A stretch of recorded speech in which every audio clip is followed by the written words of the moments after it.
Porto yang tadinya ya naik-naik sedikit minus, baru saya berhasil ngelipet 10x tuh dari 70 juta jadi alhamdulillah sih udah 2M sekarang. Nah, Luar 70 juta sampai 2 miliar. itu kalau nggak ada Bro Timothy sama Bro Kakak itu udah nggak mungkin terjadi ya, sampai saya tuh bisa bantu-bantu orang tua. Sekarang kayak orang tua saya pensiunan, mereka lebih ke ini dananya terserah mau dikemanain gitu. Saya bilang udah beli Bitcoinnya, mereka mau denger semua gara-gara Bro Timothy dan Bro Kakak gitu. Jadi kalau saya lihat Bro Timothy Bro Kakak nih di live stream kan sering dihujat-hujat nih sama orang-orang nggak jelas gitu. Itu kayak waduh nanti kita ya udah kita off kamera aja. Itu nggak usah didengar lah, lebih banyak yang ditolong itu saya yakin daripada yang gitu ya, karena saya salah satunya yang bener-bener bisa ngerubah nasib gitu ya.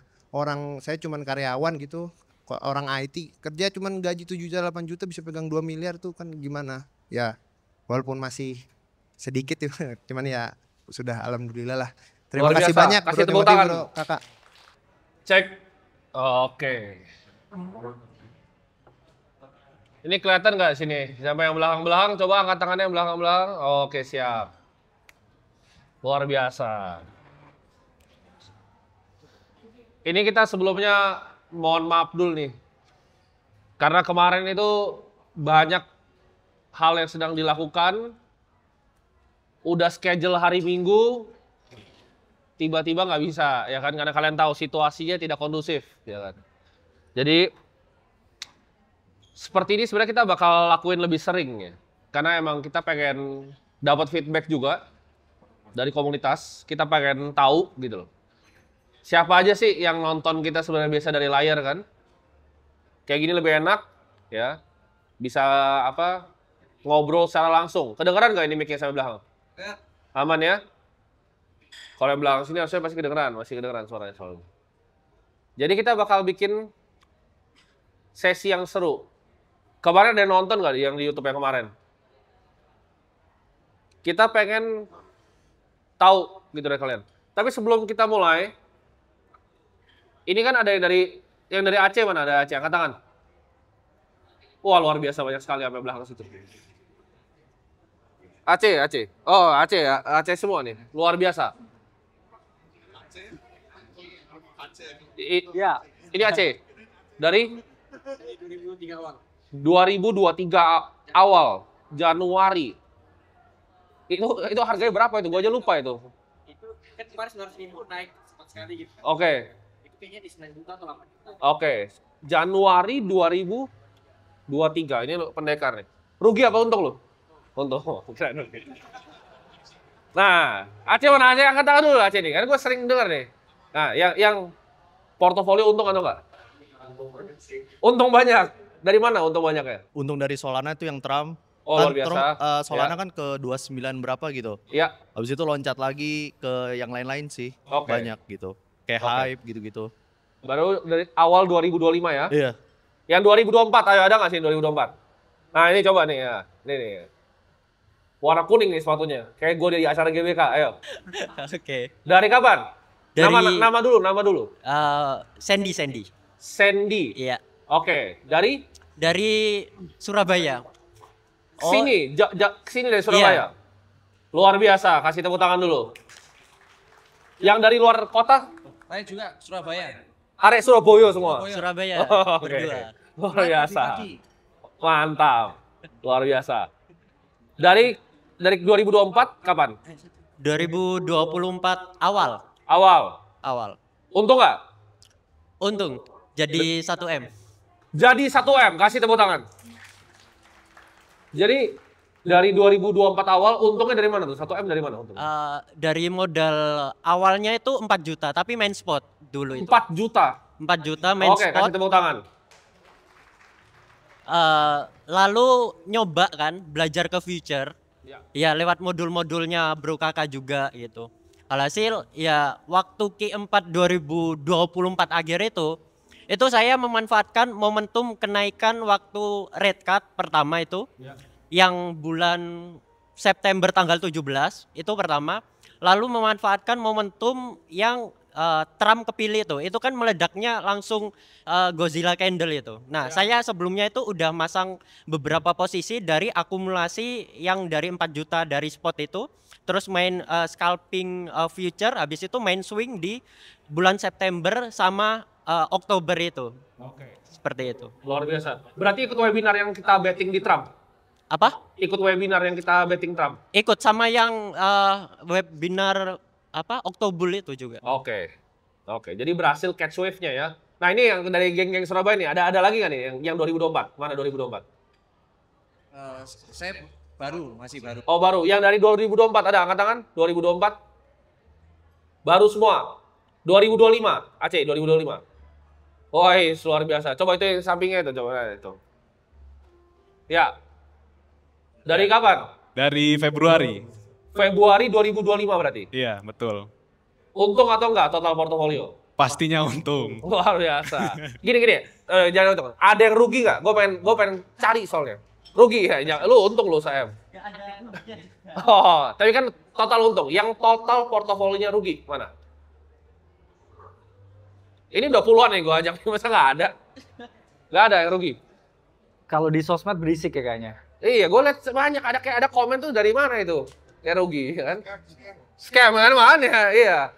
Scamnya dari mana nih? Atau buzzer bro? Ya.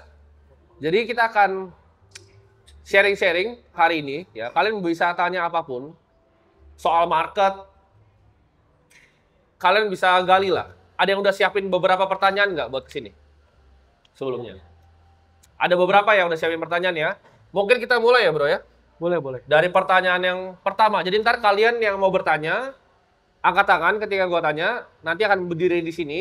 Di mana biar berdirinya nanti? Berdiri di sini. Biar lebih jelas, biar teman-teman yang lain bisa dengar ngomongnya pakai mic. Oke? Siapa yang mau bertanya? Nah itu boleh tuh. Yang baju hitam. Ya. Siap. Nanti perkenalan diri dulu ya. Oke. Siang Bro Timothy, Bro Kakak. Saya Aldi. Udah join Aceh baru dari awal tahun. Cuman udah di kripto udah lama ya, dari 2018. Mau tanya, kalau selama ini kan kripto itu market cycle-nya itu cyclical 4 tahun kan. Tapi kan 4 tahun itu selalu Fed rate-nya itu dia kecil di under 1. Baru tahun ini aja kan dia di situasi QT kan, dimana suku bunganya 5-4% juga kan baru tahun kemarin.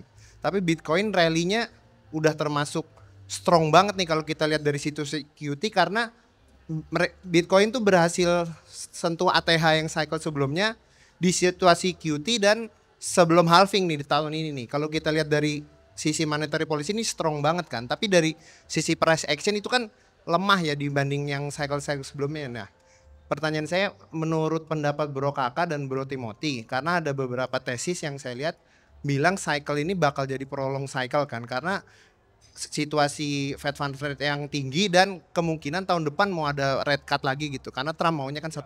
Nah, menurut Bro Timothy dan Bro Kakak, kira-kira cycle ini mungkin nggak topnya itu delay, jadi mundur nggak? Biasanya kan yang udah-udah kan antara November sama Desember nih.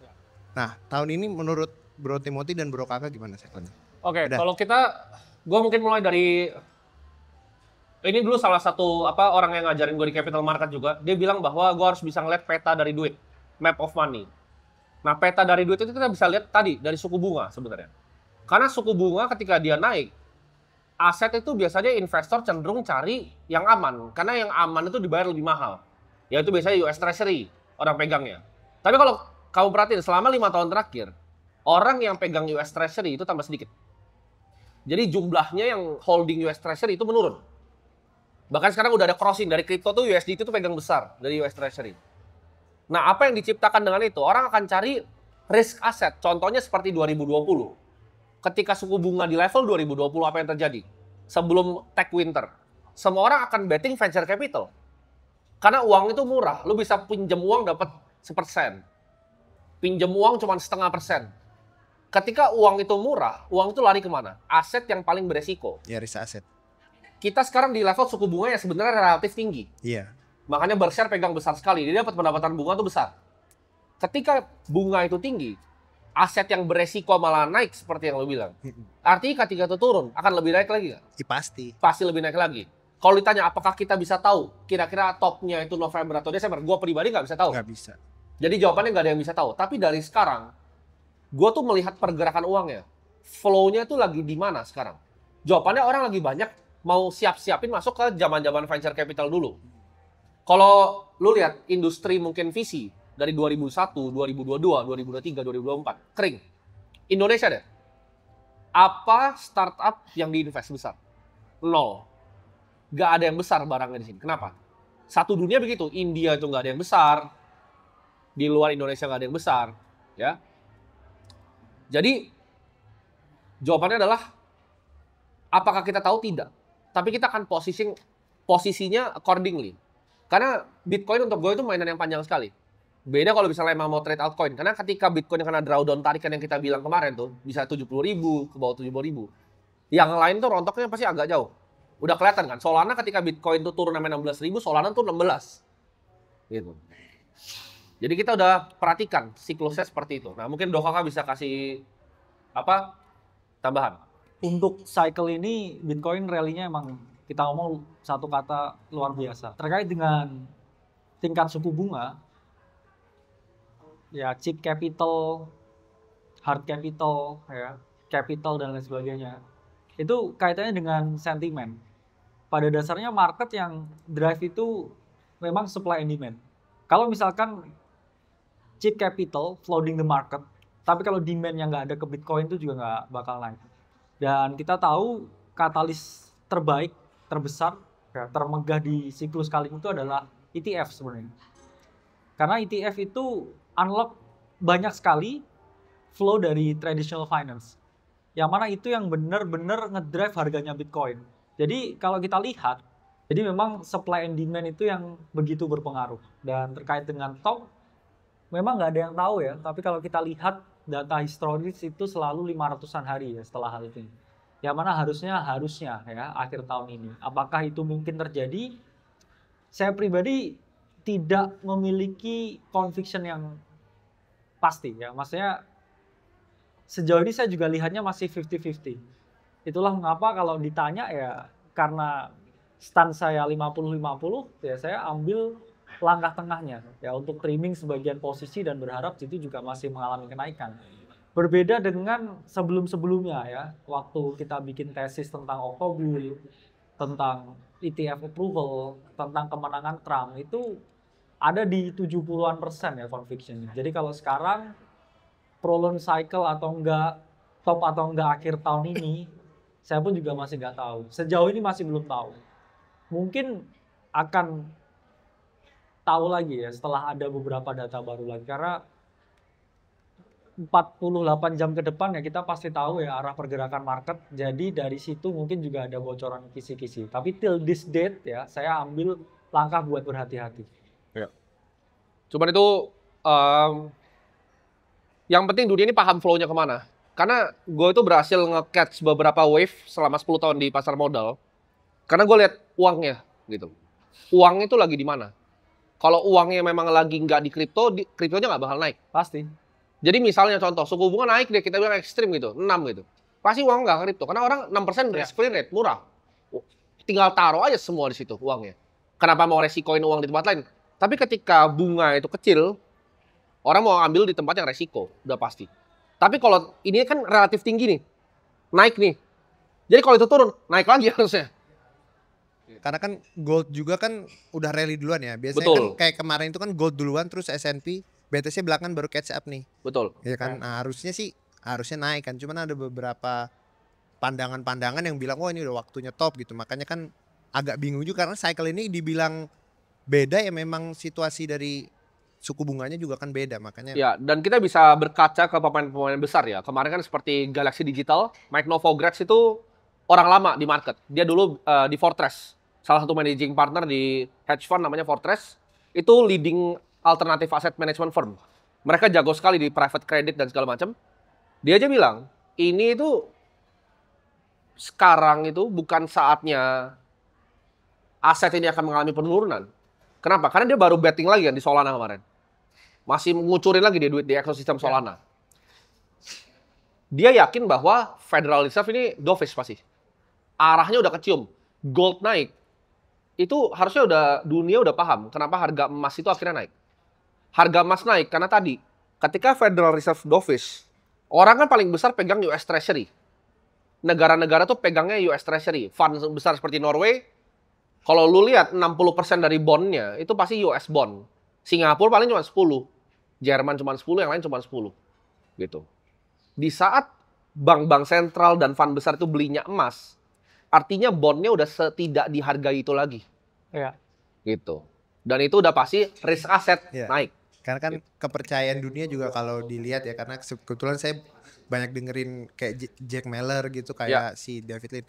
Kepercayaan dunia terhadap US tuh kan kayak menurun ya, karena US tuh turunin mata uangnya terus nih, apalagi Trump nambah limit utang kan tuh, makin nggak percaya. Makanya kan harusnya kan ketika terjadi wah nih suku bunga nih tinggi nih, US bonds naik market, ternyata nggak malah pindah ke emas nih. Nah ini kan berarti apalagi kalau turun risk on asset kan harusnya lebih ngepam lagi kan. Betul.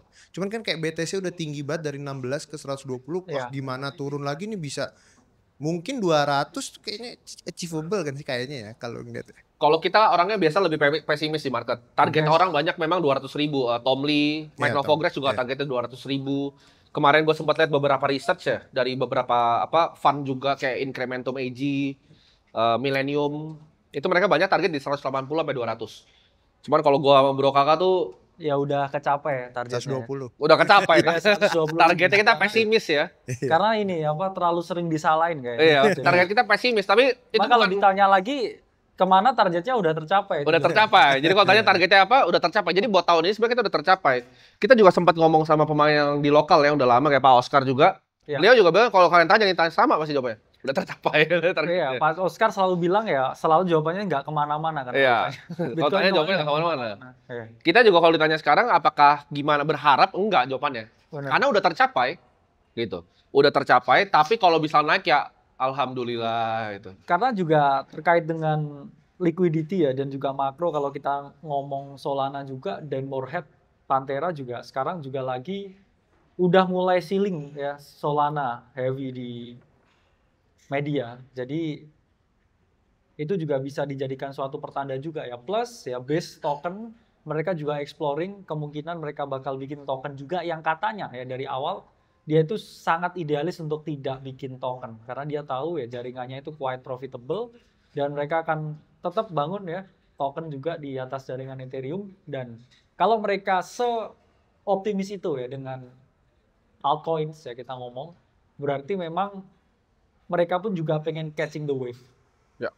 Ya, dan kenapa se-late ini? Berarti memang ada sesuatu yang mana mereka baru tahu ya. Kenapa pertanyaannya nggak mereka rilis tahun lalu? Kenapa baru sekarang? Ya, berarti mungkin baru sekarang yang sangat favoring ke arah mereka.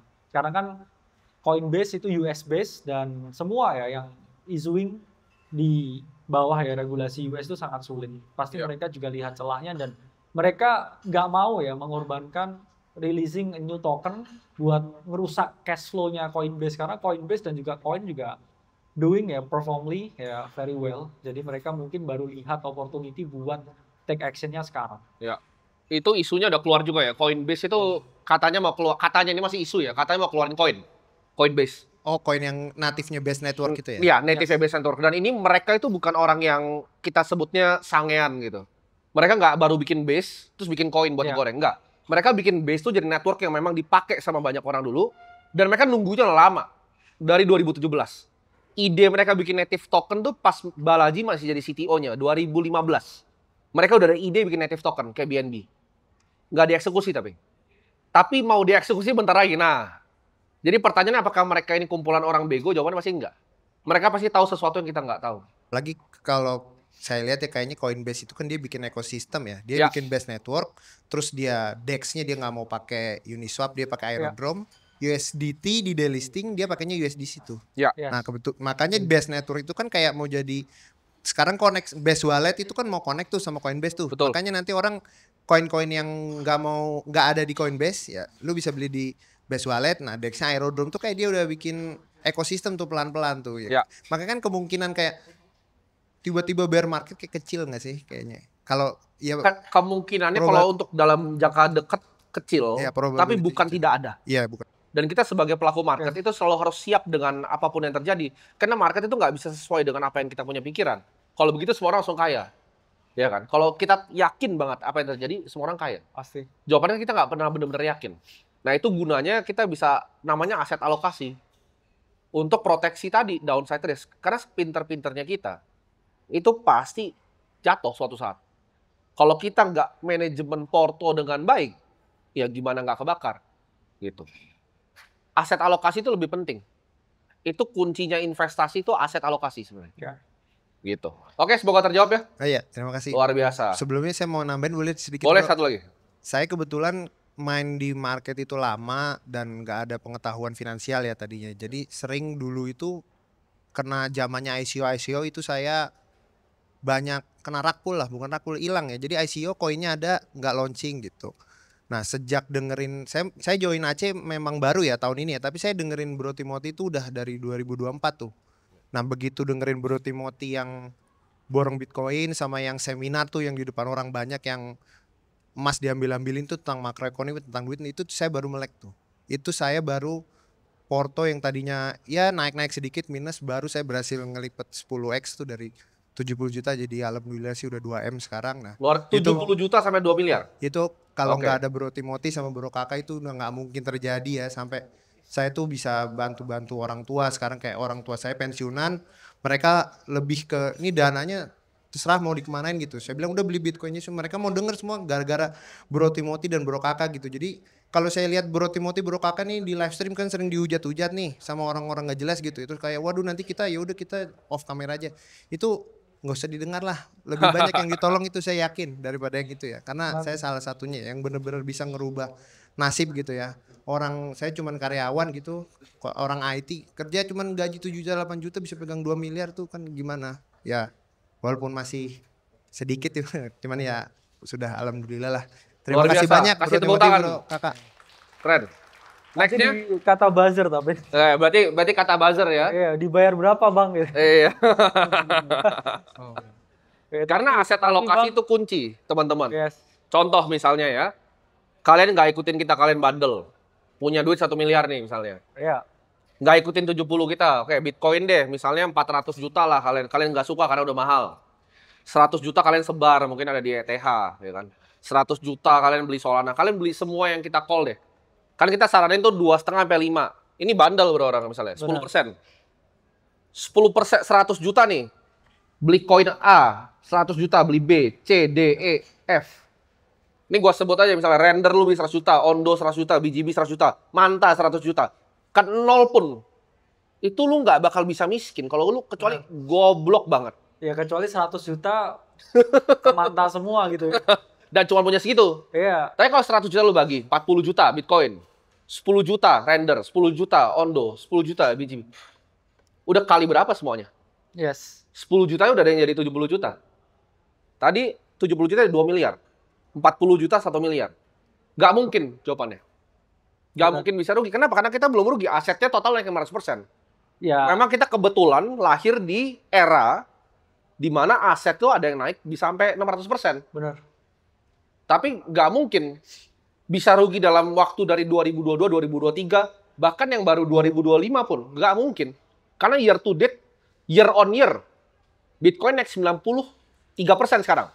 93,5% year on year, kalian cek.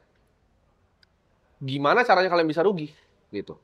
Jadi jawabannya nggak ada yang bisa rugi. Kecuali dibikin-bikin cerita ruginya. Ya. Jadi, ada lagi yang mau bertanya? Ya, halo. Ini kayak Perkenalkan kayak diri. foundernya Hyperliquid tuh mukanya. Oh iya,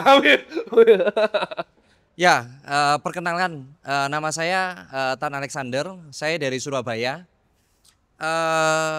Saya cerita sedikit ya background saya ya, Bro Timothy ya. Ya. Jadi saya ini pengusaha konvensional. Jadi saya punya pet shop, punya gudang distributor. Jadi Caron Pokpan, Matahari Sakti, Java, saya distributor pakan anjing dan kucingnya. Dan saya punya bisnis importir. Saya punya gudang ada di Surabaya, Jakarta, dan di Medan. Nah, dari 2015 saya bangun bisnis ini dari nol. Jadi murni konvensional. Jadi selama 9 tahun, 10 tahun ini, 9 tahun kemarin lah, itu saya pakai kacamata kuda. Sama telinga saya tutup. Karena saya anggap bisnis saya yang paling hebat gitu kan. Nah tetapi 1-2 tahun terakhir ini, bisnis konvensional ini saya merasa agak sulit ya. Karena ekonomi lagi lesu ya, kalau saya rasakan. Nah setiap saya ini pagi berangkat ke gudang, sore pulang ke rumah. Setiap pulang ke rumah saya selalu lihat TikTok sama Instagram, muncul terus Bro Timothy ini, FWP terus. Jadi saya ngelihat nih, waduh ini anak muda, duitnya kok bisa banyak. Jadi itu awal ketertarikan saya ke kripto. Nah pertanyaan saya Bro Timothy, saya ini kan usahanya udah cukup besar ya. Saya usahanya cukup besar, omset saya 1 tahun ratusan miliar. Saya juga sudah pernah dapat penghargaan dari pajak, kontribusi membayar pajak terbesar di KPP Surabaya. Saya sudah hitung ya, dari capital saya punya, itu ROI 1 tahunnya hanya 10-15%. Oke. Nah, apa yang membuat saya tertarik kepada Bitcoin adalah kalau kita sudah punya capital besar, kita lempar ke Bitcoin tahun lalu 700 juta, sekarang 2 miliar. Bisa flipping 2 kali atau bahkan 3 kali. Nah, kena pemikiran itu otak saya jadi rusak. Nah, menurut Bro Timothy, kalau saya scale down saya punya bisnis, uang saya tembak semua ke Bitcoin, menurut Bro Timothy seperti apa? Oke, ini pertanyaan menarik. Dan ini pertanyaan banyak sekali teman-teman gue yang nanyain. Oke. Dan gue akan jawab dengan sama. Gue punya banyak sekali teman di industri yang berbagai macam ya. Dari data center, dari macam-macam. Ini jawabannya sederhana. Apakah bisnisnya masih bisa berkembang? Itu pertanyaan pertama. Karena ini problem yang dialami oleh Michael Saylor. Beliau tuh akhirnya fokus balik ke MicroStrategy di 2013. Dan sampai 2020, omsetnya itu stagnan. Dia coba bakar duit di marketing kayak orang gila, ratusan juta dolar. Bayar karyawan dari Microsoft, di hijack. Semua dicoba sama dia dan nggak berhasil. Karena memang bisnis sangat kompetitif. Kita sebagai pengusaha tuh tahu kadang, bisnisnya tuh akan udah stagnan, cenderung turun. Karena bisnis yang nggak berkembang tuh bisnis yang mati. Ini banyak yang nggak tahu. Mungkin sekarang bisa besar, tapi 10 tahun lagi belum tentu masih ada bisnisnya. Karena bisnis tuh nggak panjang. Gue bahkan ngomong sama teman-teman di Hollywood, ada partner kita juga di bawah tadi. Ini bisnis belum tentu selamanya. Belum tentu 10 tahun masih ada gitu loh. Fungsinya bikin bisnis itu cuma satu. Ini banyak pengusaha yang salah pikirannya. Fungsi dari sebuah bisnis adalah bikin kaya ownernya. Bukan bikin kaya bisnisnya. Banyak banget yang gue lihat juga, dia putar semua di bisnisnya nih. Ketika bisnisnya bangkrut, ada kejadian kayak tahun 98, habis semuanya. Dan nggak pernah balik lagi orangnya. Biasanya jadi semi-semi gila habis itu. Nah itu yang saya rasakan Bro Timothy, karena semakin bisnis saya besar, itu saya nggak pernah pegang duit. Nah saya tertampar dengan video orang yang punya asetnya ratusan miliar tapi beli rumah mahal aja nggak berani. Betul itu yang sekali. saya rasakan. Betul. Karena begitu saya dapat income nih atau profit, itu profitnya gulung. Nambah di persediaan, nambah di piutang, Ya. nambah di aset, Betul. ruko, kendaraan dan lain-lain. Jadi saya kok tertarik ke financial market karena itu. Ini- Tapi kalau saya switching, saya misalnya tutup nih, gitu kan? Saya tutup, saya masukin bijak atau tidak? Enggak, itu nggak bijak. Jadi gini, jawabannya ini banyak sekali teman gue yang nanya. Contoh ya, teman gue ada yang punya size yang sama lah sama Bro.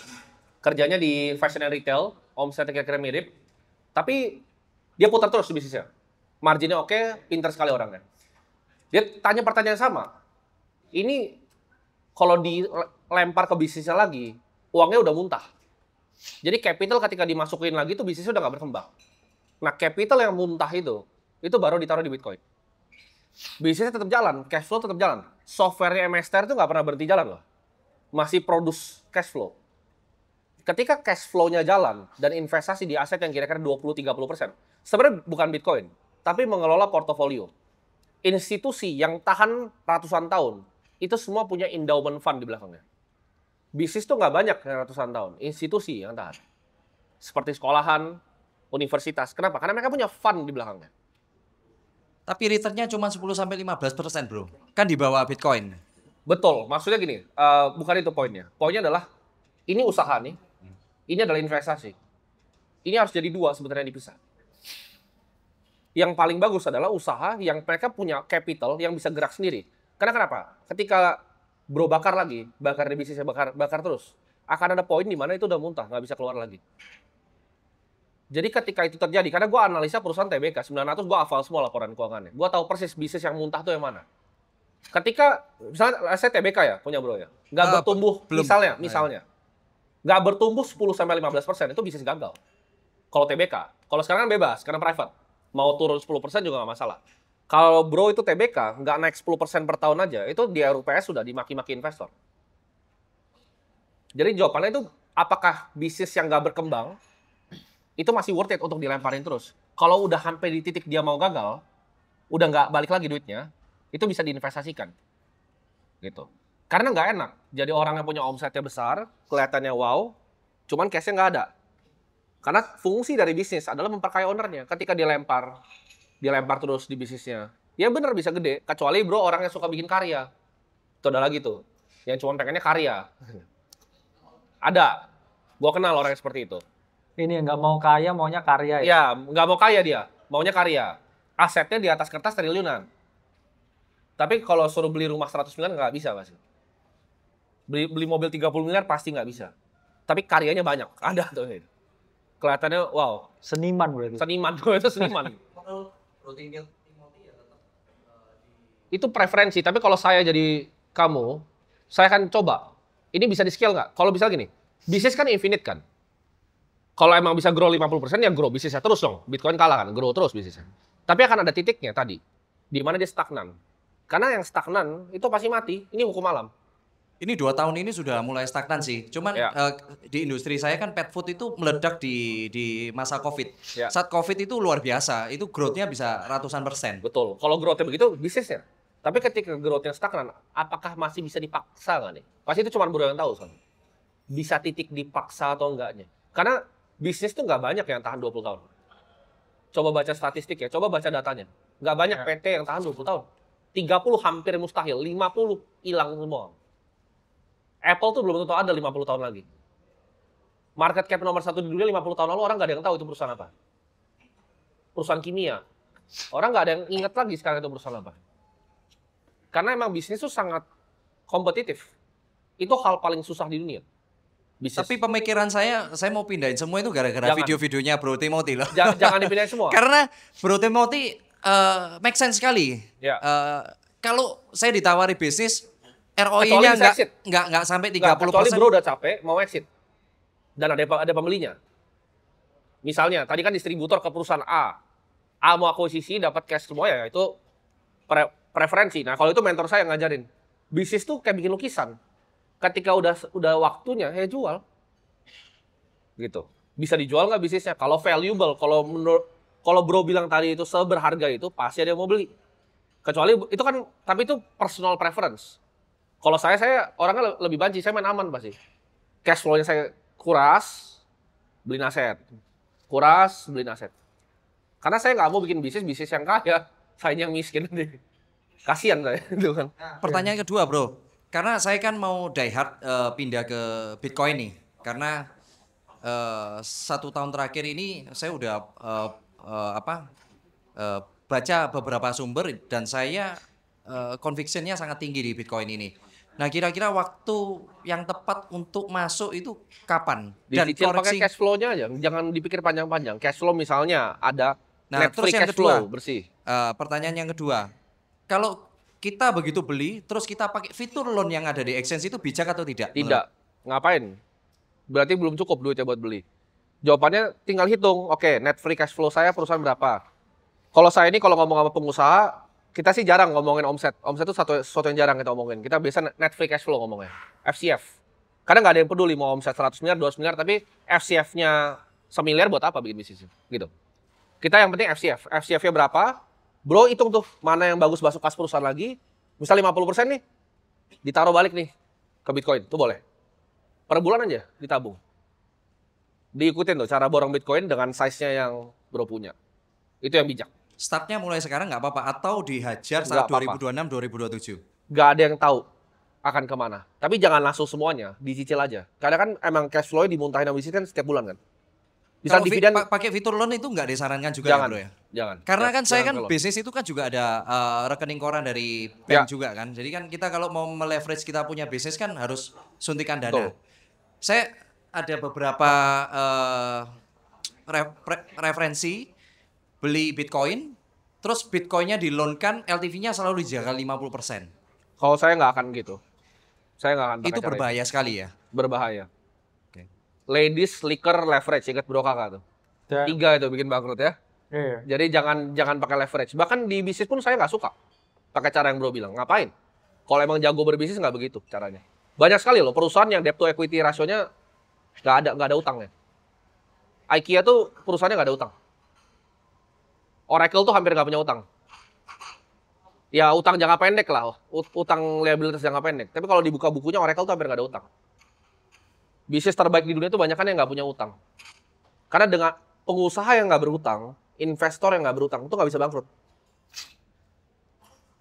Jangan leverage. Di hidup tuh jangan leverage. Berkshire juga tidak pernah sekalipun berhutang. Karena ya memang ini ya rumput tetangga biasanya lebih hijau, Pak. Iya. Jadi kelihatan emang enak di finance. Cuman kalau kita digest lagi ya orang finance tuh tingkat stresnya tinggi. Ya. Mungkin Bapak memang udah dikasih sama dunia enaknya di sesuatu yang real. Betul. Kadang pun kita juga memiliki artificial gain, terus juga kadang juga bengong juga lihat orang yang punya aset, punya pabrik dan lain sebagainya. Karena hidup kita kadang juga merasa fana dan juga hampa juga. Jadi yang bagus tuh orang yang balance sebenarnya. Plus tadi juga memang conviction itu mudah lahir kalau asetnya 3 tahun naik 7 kali lipat.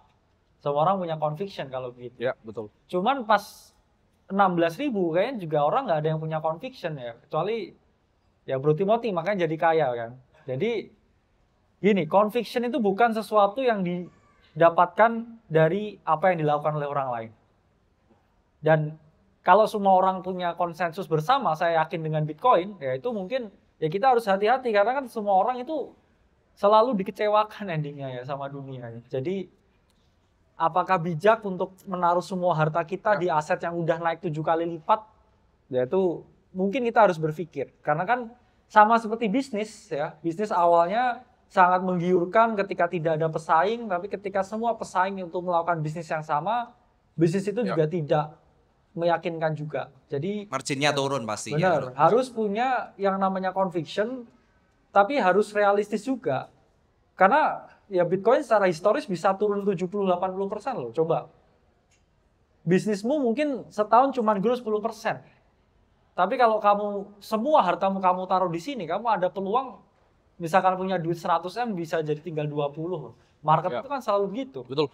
Jadi jangan kita lihat sisi enaknya aja, tapi ya conviction itu ya lahir ketika semua orang udah menyerah ya. Dan sekarang kayaknya semua orang belum menyerah ya, masih kesini semua. Ya, jadi hati-hati ya. Ya.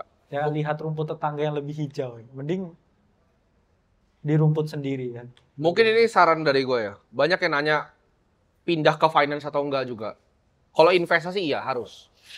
Karena Setuju. fungsinya bisnis adalah untuk bikin pengusahanya kaya. Kalau enggak ngapain bikin bisnis. Kalau itu menurut saya bisa salah.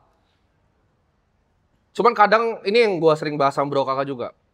Orang tuh di dunia ini kadang cuman dikasih hadiah. Bisa di satu hal. Benar. Gak bisa di banyak hal gitu. Kalau contoh bikin jualan baju, jadi yang terbaik, pasti kaya. Kalau orang udah dikasih begitu, harusnya sebenarnya bersyukur. Oh, saya jagonya mungkin jadi importir nih. Jadi distributor emang udah paling jago. Di situ aja terus. Jangan di usaha, jangan di otak-atik. Dicoba di grow, ada free cash flow bebas, mau belajar berinvestasi silahkan. Gitu. Tapi fokusnya tetap di Benar. bisnis ya. Fokusnya tetap generate free cash flow tadi yang bisa dipakai untuk investasi. Bisa dipakai buat beli rumah, beli yang lain. Karena nggak semua orang mungkin seberuntung bro. Dapat sesuatu yang disuka dan jago. Real juga kan? Ya.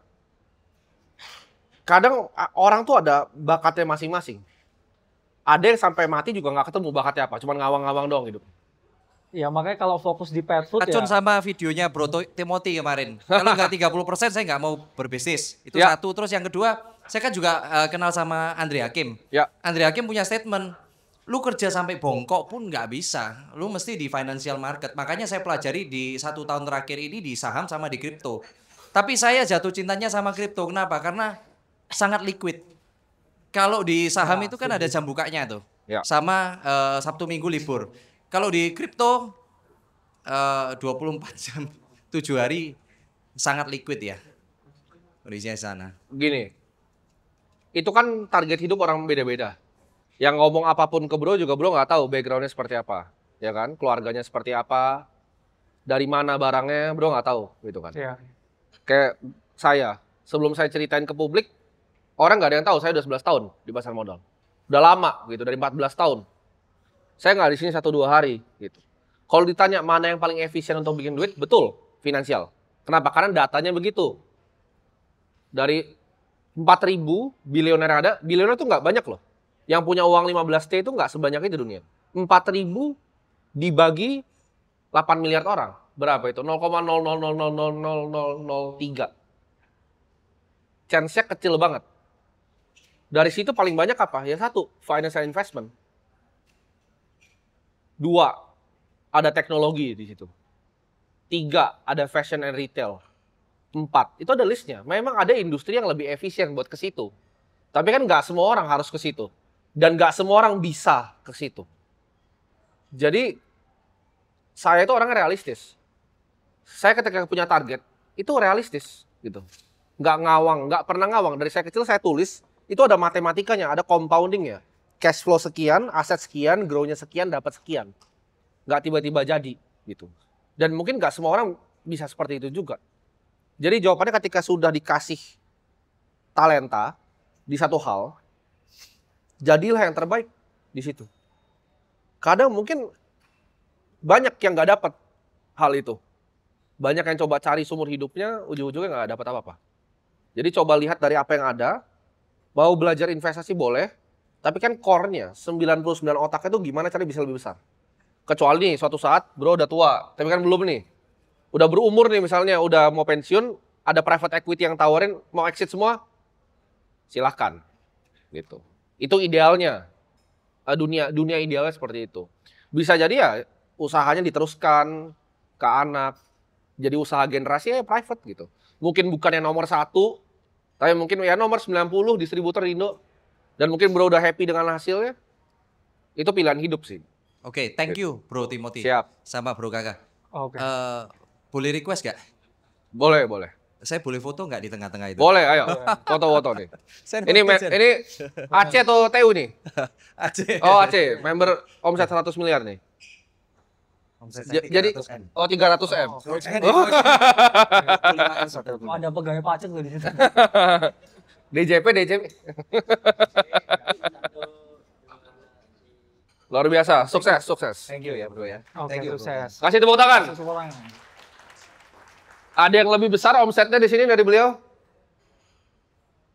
Tapi ini juga jadi pelajaran penting sih. Jadi teman-teman memang harus tahu expertise-nya di mana juga. Karena kan seperti bro tadi usaha pet food ya udah enak-enak lihat kucing sama anjing ya. Iya, enak Apa tuh. yang lihat candle gitu kan. Betul. Dan ya ini harus bisa untuk bersyukur kalau udah dapat apa yang ditekuni, tekuni. Yang di sini kita ajarin ke kalian adalah investasi. Karena investasi itu tetap perlu. Balik lagi, mungkin tujuan hidup semua orang berbeda. Nggak semua orang pengen seperti gue. Contohnya bro kakak aja berbeda. Kalau gue pengen bikin institusi yang tahannya 1000 tahun, bukan cuma 1-2 tahun. Gitu. Gue nggak ada keinginan duniawi lagi, nggak ada mimpi pengen punya rumah gimana, nggak ada mimpinya. Itu semua udah gue capai terlalu cepat gitu. Yang gue pengen ke depannya apa? Legacy. Yang pengen gue capai di Akademi Kripto ini legacy. Dan kita bisa lihat berbagai macam orang dari berbagai macam background. Itu yang sebenarnya bisa bikin gue senang gitu. Jadi kalau kalian tanya kenapa gue bikin ini kesenangan pribadi gue untuk sharing. Karena mungkin mimpinya dulu mau jadi guru. Mau jadi dosen cuman nggak lulus kuliah kayak dia. Jadi nggak kesampean mimpi jadi dosennya. Ya harus bersyukur sih bro ya. Bener, harus bersyukur. Nah, next mungkin. Nah itu boleh tuh, cepat tuh tanggalannya. Oke, halo Bro Tim, selamat Ya. siang, halo Bro Kakak. Jadi perkenalkan nama saya Arya, saya dari Bali. Dan Terbang ke sini berarti dari Bali.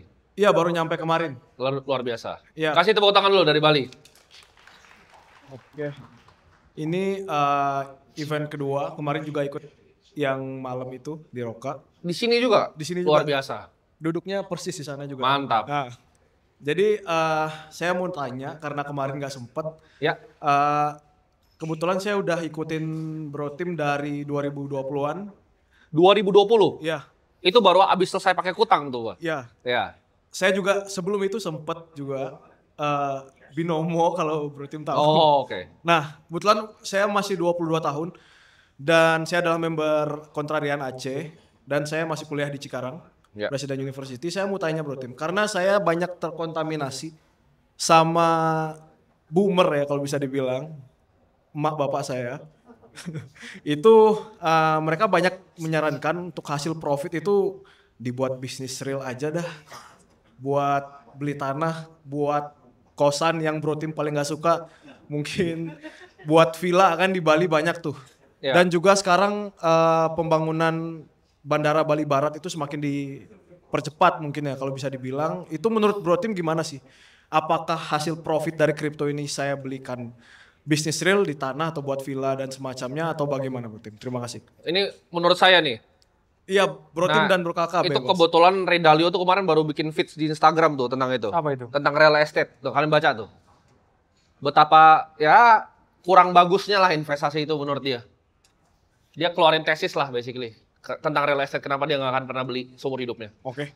Ya belilah rumah pribadi gitu. Kita juga ada ya bro ya real estate, tapi real estate kita beda. Real estate kita tuh untuk dipakai sendiri. Properti itu menurut saya untuk dipakai sendiri. Karena kalau emang mau investasi pasti propertinya di Dubai bukan di Bali. Bali itu udah orang udah tahu lah semuanya. Marketnya nggak new. Belinya di Palm Jumeirah kalau sekarang properti yang lagi hype ya. Itu game yang sangat sulit. Karena semua orang tahu. Kenapa kita nggak main misalnya, ini Warren Buffett pernah jelasin, kenapa dia nggak main kos-kosan, nggak main rumah-rumahan. Sulit sekali. Semua orang punya edge yang sama di sana. Jadi jawabannya apakah, itu kan jenis investasi sebenarnya. Properti itu adalah jenis investasi. Apakah itu yang ideal? Mungkin ya untuk orang-orang yang berumur, karena mereka ngalamin inflasinya naik. Mereka sempat ngeliat tuh, harganya naik luar biasa. Tapi udah diperhatiin nggak? Even di Amerika, harga rumah sekarang bagaimana? Apakah naik? Rumah baru sama rumah second harga udah sama loh di US.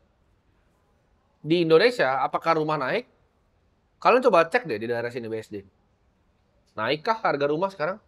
Tanah masih naikkah? Kayak dari dulu, dari berapa tahun lalu tuh properti boom di Alam Sutra itu, ya kalau listing price beda ya sama real transaksi price ya. Transaksi price-nya 15 juta per meter kayaknya nggak ganti-ganti tuh. Udah 10 tahun kayaknya. Udah nggak kemana-mana harganya. Ya ada lah beberapa yang digoreng-goreng kompleknya. Cuma menurut saya itu bukanlah investasi yang ideal. By semua means. Kenapa? Karena banyak cost-nya kan di sana. Cost untuk maintain. Running property sulit sekali loh. Terus kalau kamu emang berniat untuk bikin bisnis, bikin usaha, seperti restoran, ya sewa. Nggak perlu dibeli gitu loh asetnya. Karena bisnis yang, contoh, kamu tahu nggak kayak Hilton gitu, hotel kan? Ya. Tahu Hilton Hotel? Tahu. Marriott tahu? Marriott tahu. Tahu nggak Hilton tuh punya berapa persen portofolionya di real estate? Nggak tahu. Ada yang bisa tebak nggak? Marriott sama Hilton tuh punya berapa real estate? Hyatt. Ada yang tahu? Ada yang kerja di hotel di sini? Ada yang tahu nggak berapa properti yang mereka punya di perusahaan TBK-nya itu? Hampir nol, betul. Ini nggak ada yang tahu nih. Hampir mendekati nol. Hyatt mau beresin ke nol. 0,5 jawabannya. Semuanya punya kiraan 0,5 sampai 0,8. Hyatt tuh lagi mau jualin semua ke nol. Karena menurut mereka itu investasi paling sampah. Biarin ada orang operatornya yang beli, gue tempel nama gue kasih tahu kamarnya berapa. Itu bisnisnya. Itu bisnis hotel. Karena mereka yang tahu rate-nya. Nah bisnisnya mereka apa? Mereka tahu ketika Taylor Swift datang, harganya bisa kali 6. Ketika Singapura itu lagi ada F1, harganya bisa kali 12. Kalau yang ngadep sono bisa kali 20 harganya kamarnya. Mereka paham tuh naik turunin rate-nya, cara ngoncinya. Nah itu dicari orang yang punya propertinya nih. Yang mau di-branding sama mereka lalu bagi hasil. Yang untung siapa? Mereka TBK. Yang punya real estate-nya nggak ada yang TBK. Operator bawahnya itu nggak ada yang jadi kaya. Dari situ kan udah belajar. Hyatt, Hilton, Marriott kagak mau punya real estate. Kenapa kamu mau punya real estate? Mereka pemain terbesar loh. Ini emang kita punya tanahnya ini? Enggak lah, ngapain? Cubic punya. Cara ngomong gimana bro Tim? Ya, gini. Kenapa, ini kan jadi pertanyaan bro, suka ngelempar nih. Kayak kenapa ada kayak cara ngomong atau opininya itu matters. Ini kalau saya ya, at least dari saya kecil ya. Misalnya dibilang, oh kamu ngapain sih jualan minyak rambut? Nggak apa-apa, gue mau jualan, kenapa lu? Kenapa jadi opini yang berat gitu di kepala gitu? Karena ujung-ujungnya kamu akan hidup sendiri. Yes. Kamu akan jalanin hidup kamu sendiri. Kamu punya pilihan sendiri. Manusia itu bebas. Gitu. Manusia itu punya pilihannya masing-masing. Okay. Kamu pengen jadi apapun. Misalnya kamu tekunin nih di bidang kripto. Kamu pelajarin. Udah berapa lama belajar kripto? Dari 2017-an. Dari 2017. Ya, SMP. Kalau kamu belajar di properti lagi kan kamu ulang lagi tuh waktu belajarnya selama kamu di kripto. Ya. Kenapa nggak kamu fokus di situ? Kamu ciptain produk di sana. Produk itu dipakai banyak orang. Kamu dapat uangnya kamu investasikan di industri yang sama lagi. Itu bisa luar biasa besar hasilnya. Fokus dicari. Jadi jawabannya kalau di split gitu loh. Oh, dari profitnya mau dibikin kos-kosan di Bali, mau dibikin ini di Bali. Gue juga sering dapat tawaran, oh bikin yuk konsorsium properti di Bali, 200 miliar, 300 miliar. Sorry ya. Coba tawarin bro kakak gitu kan. Dia kayak, sorry ya, gue beli emas aja. Tidur. Bukan beli jam bro. Ah itu juga boleh. Cuma kan jamnya kecil, jam buat main-main lah. Jam itu cuma buat main-main. Itu hobi lah, bukan investasi. Okay. Ada investasinya dikit lah. Kalau dia lumayan serius, dia liatin chartnya tuh. Lu beli apa namanya subscription? Iya benar. Dia beli subscription kalau jam. Ya, watch chart ya. Watch chart, bayar dia subs. Jadi kayak itu di technical analysis lah sini beli. Cuma selalu benar, selalu benar. Kemarin dibilang ini Patek lu naik bro, naik sekarang. Dibilang dari 2,3 bakal 2,9 nih di sini resistance. Oke. 5711 beli. Oke. Jadi jawabannya adalah ya preferensi orang masing-masing ya. Iya, preferensi orang masing-masing. Cuman kamu kan masih muda. Ya. Kamu punya ambisi nggak untuk ya orang kan bilang mau jadi kaya, mau jadi sukses. Kamu harus cari industri yang bisa ke sana. Industri itu penting banget loh. Ini Charlie Munger yang bilang. Lebih mending lu itu naik kapal yang bener dibanding lu jadi orang yang paling kuat dayung. Contoh lu industri media tradisional ya. Media konvensional, lu kerja di perusahaan media konvensional. Itu lu kayak dayung kapal kayu yang bocor bawahnya. Lu kayak dayung sampai mati gitu. Lu tenggelam masih. Karena industri emang udah tenggelam. Karena diambil advertising, diambil sama Meta, diambil sama Google, dibunuh sama software, sudah pasti nol semua gitu loh. Itu tinggal short aja semua perusahaan media yang TBK tuh short aja udah. Itu pasti 0, 0, 0, 0, dan 0. Kenapa? Karena nggak ada value-nya lagi. Oh mereka punya IP, ada perusahaan raksasa namanya Apple, ya udah gue beli IP lu gue beli. Nol value-nya. Jadi ada beberapa industri memang yang grow-nya tuh nggak besar. Nah kripto ini kan forefront dari uang masa depan. Paling depan. Ada beberapa industri kayak misalnya kalau tekunin AI, ya ke depannya akan semua pakai itu. Tapi harus bisa untuk ngelihat peluangnya. Kalau memang targetnya untuk menjadi orang yang kaya gitu. Karena uang kan value. Value itu akan datang di mana? Lu nggak bisa pakai cara Rockefeller dulu. Nggak bisa pakai caranya Bill Gates dulu bahkan. Udah lewat. Udah ada yang ngambil zamannya. Lu nggak bisa jadi orang kaya sekarang ini mulai dari umur lu. Jadi pengusaha batu bara tuh nggak akan bisa. Karena 2050 reserve batu bara habis di Kalimantan. Sampai mati lu nggak bisa kejar yang udah main dari tahun dulu. Grup-grup keluarga yang udah lama nggak bisa. Harus cari yang baru. Anak muda gue tahu gue nggak bisa compete. Gue nggak punya keluarga, nggak punya siapa-siapa, gue nggak bisa jadi kayak konglomerat properti bebasin lahan begini. Gue main di apa yang gue tahu dan apa yang gue bisa. Itu saran dari gue. Bro Kakak mungkin ada tambahan? Ya tergantung tujuan hidup juga ya. Karena kalau kamu mau punya pasangan dan lain sebagainya bisa jadi konsiderasi. Cuman kalau kamu masih mau single dulu dan kamu mau masih lean, mau bisa lincah ya, bergerak ke sana kemari, pasangannya ganti-ganti ya. Jangan settle dulu. Ini apa? Ini saran masa muda ini. Ya saran ke Bro Timothy juga kan. Aduh. Ini kenapa tuh Udah sering kasih saran. Jadi tergantung apa, mau settle atau mau gimana. Karena kan saya dulu memang take profit kripto, beli rumah karena mau nikah. Oh, Planningnya mau nikah beda. dia. Iya, jadi kalau kamu mau masih kayak go fuck around ya terserah. Terserah juga ya. Atau kamu mau settle, ya kamu tanya ke diri kamu sendiri. Karena yang ngerti kamu, bukan orang tuamu. Ya. Oke. Properti ngikat loh. Iya. Itu tanggung jawab kamu. Apalagi kan biasa orang banyak belinya pakai utang ya, biasanya. Iya. Itu tanggung jawabnya panjang loh, properti. Tapi banyak orang yang siap sama tanggung jawab sebenarnya bro. Karena kalau di Bali kan banyak kan tanahnya tuh Ya. banyak yang sewa kan. Benar, Sewa benar. tapi 50 tahun kalau di Ya. Bali. Oke. Nggak bijak untuk beli-beli properti karena hotel aja nggak ada yang mau punya. Ya.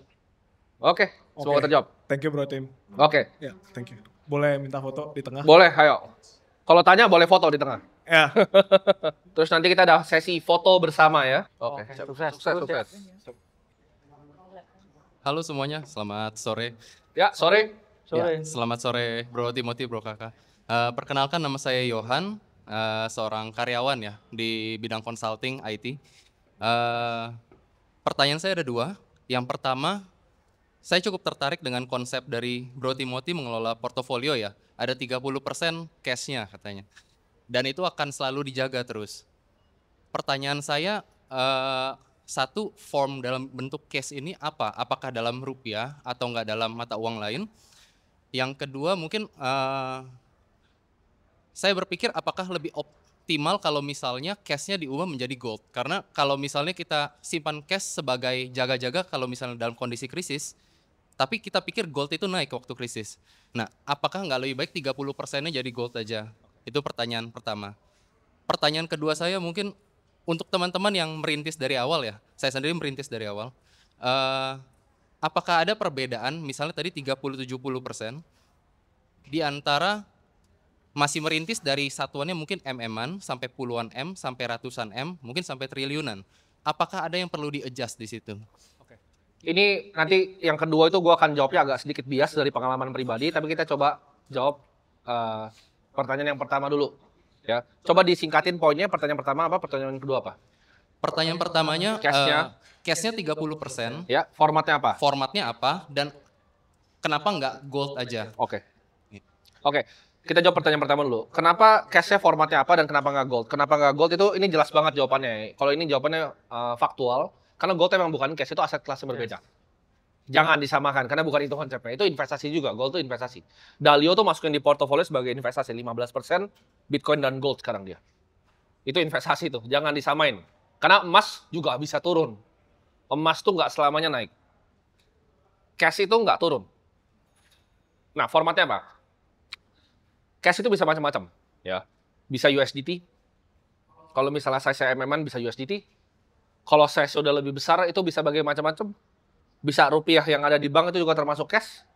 Kastara kas tuh bisa formatnya banyak. Tapi mungkin pertanyaan yang lebih tepatnya apa yang saya pakai untuk diri saya sendiri. Nah, itu pertanyaannya. Jawabannya, saya tuh di bank tuh sangat-sangat sedikit. Kalau banknya pribadi buat transaksi, hanya beberapa miliar itu, tapi itu nggak dihitung cash. Itu biaya operasional saya sebutnya. Saldo GoPay itu ya. Saldo GoPay. Kalau cash yang beneran, itu investasinya saya cari USD. Jadi ini di bank masing-masing biasanya ada. Bukan sales bank, jadi nggak hafal semua produknya ya. Tapi di bank itu ada USD, account USD. Nah, account USD ini bisa dibelikan reksadana yang USD money market fund. Nggak semua bank ada. Produknya, AUM-nya kecil-kecil, karena nggak banyak yang tahu. Ada satu produk yang setengah AUM-nya tuh gua. Jadi ya kalau itu gua nggak bisa kasih tahu produknya apa, karena pasti kalau kalian masukin kayak 200 juta masing-masingnya itu goyang tuh produknya. Ntar fund manager gitu dia bingung beli apa. Jadi nggak bisa gua share ya produk ekseknya apa, tapi reksadana USD tapi yang money market fund. yang garisnya tuh stabil lurus. Gitu. Kenapa formatnya itu? Karena gampang biar bisa dicariin balik ke rekening, tinggal ganti escrow account. Itu untuk yang cash. Tapi macam-macam, lumayan diversified cashnya. Di Singapura juga ada, di Indonesia itu ada, USDT itu juga ada. Tapi basically itu sama semuanya. Kalau saya sukanya ada USD. Kenapa? Karena saya pengen dapat yield-nya. Jadi yield-nya itu 5% dari USD. Sedangkan kalau IDR doang, money market fund, ya bisa 6-7%, bisa 5,5%. Cuman ya IDR. Itu kalau saya. Kalau obligasi itu termasuk gak ya? Gini, obligasi itu udah beda lagi. Kalau beli reksadana misalnya pendapatan tetap, itu udah obligasi base-nya. Beda. Itu bukan money market.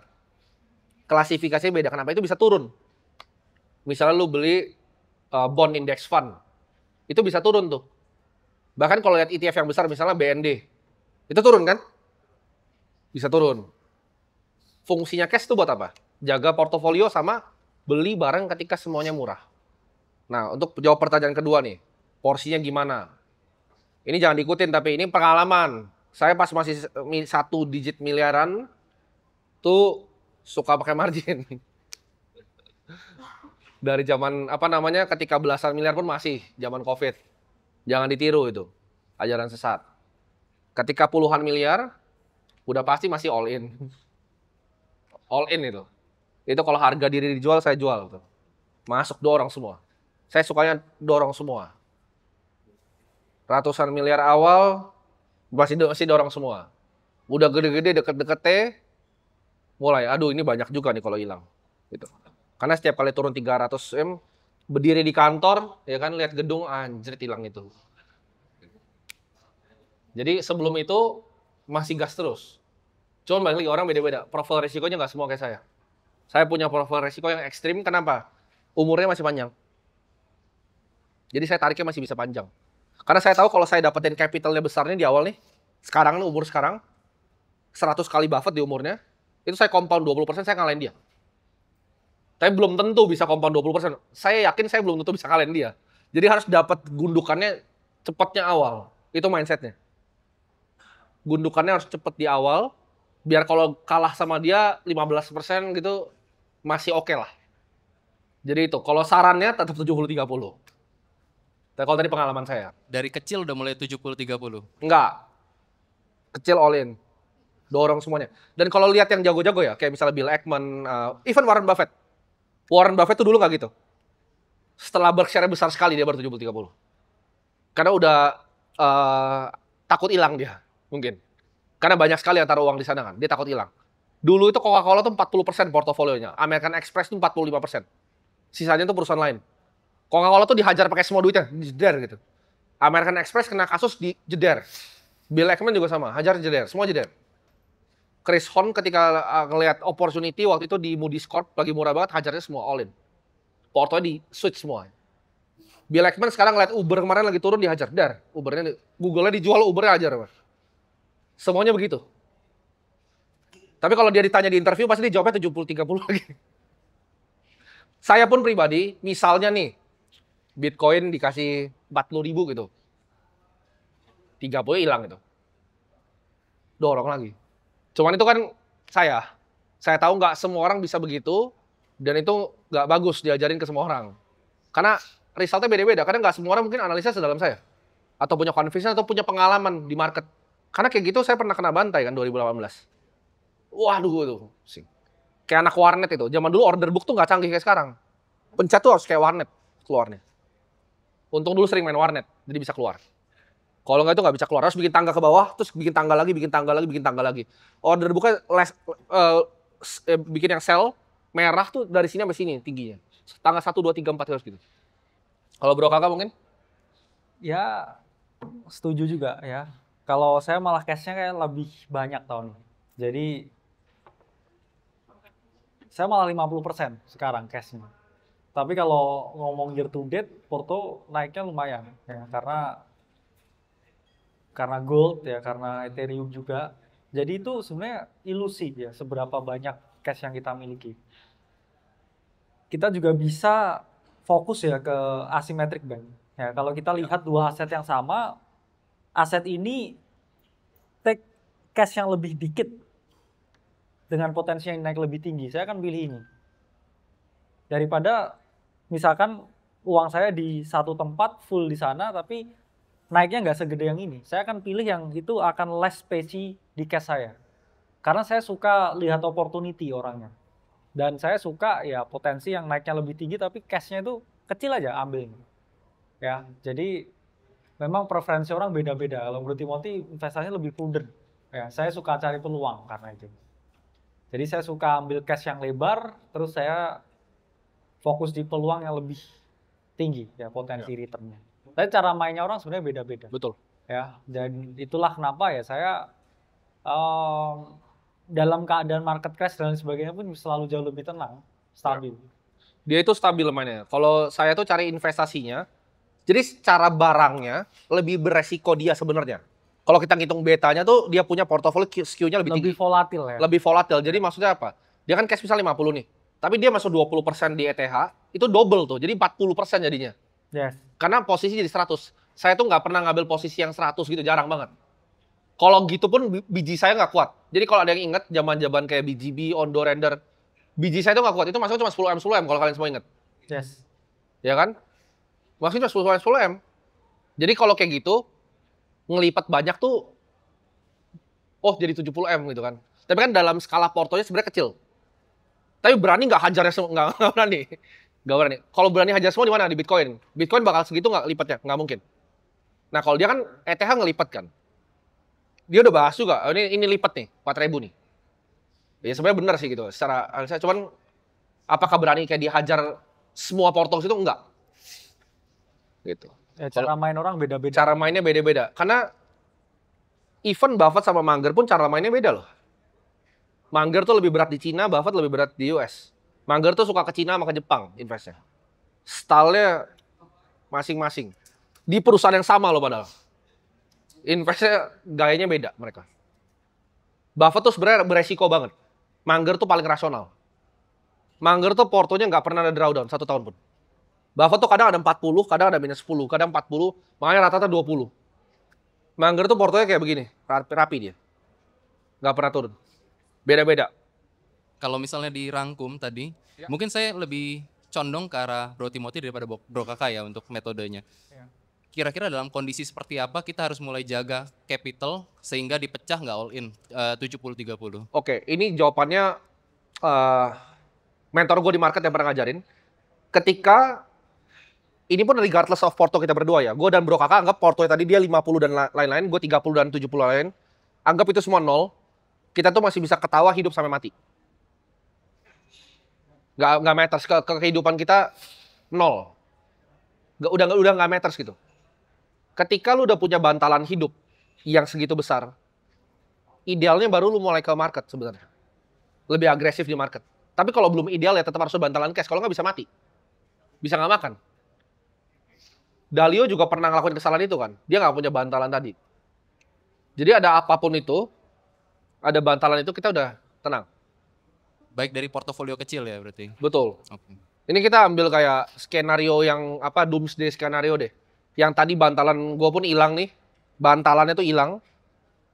Cuman jual mobil, jam tangan. Udah. Set for life juga. Gitu. Jadi di posisi yang begitu udah mulai bisa bebas mainnya. Karena udah nggak mikirin makan besok. Udah nggak mikirin makan 10 tahun.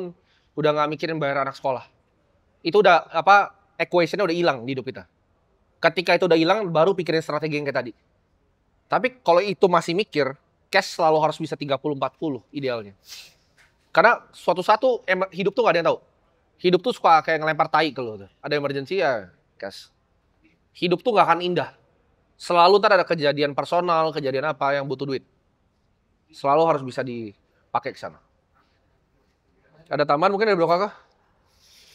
Ya itu tadi ya, hidup gak ada yang tahu, mending kita jaga-jaga. Kita boleh untuk tetap optimis, tapi kita harus objektif juga lihat keadaan. Karena seringkali saya selalu percaya bahwa risiko itu adalah sesuatu yang tidak akan pernah kita lihat. Kadang kita ini fokus ke beberapa hal dan kita hati-hati di sana. Biasanya yang sering mukul kita itu dari arah yang nggak pernah akan kita tahu. Dan hidup tuh selalu seperti itu sebenarnya. ya, ada X factor yang mana itu sangat memukul di hidup dan datang dari tempat yang tidak akan pernah kita tahu. Jadi di hidup tuh penuh kejutan intinya itu. Jadi jangan berharap hidup itu flat-flat aja, hidup itu akan penuh dengan kejutan. Itu sih.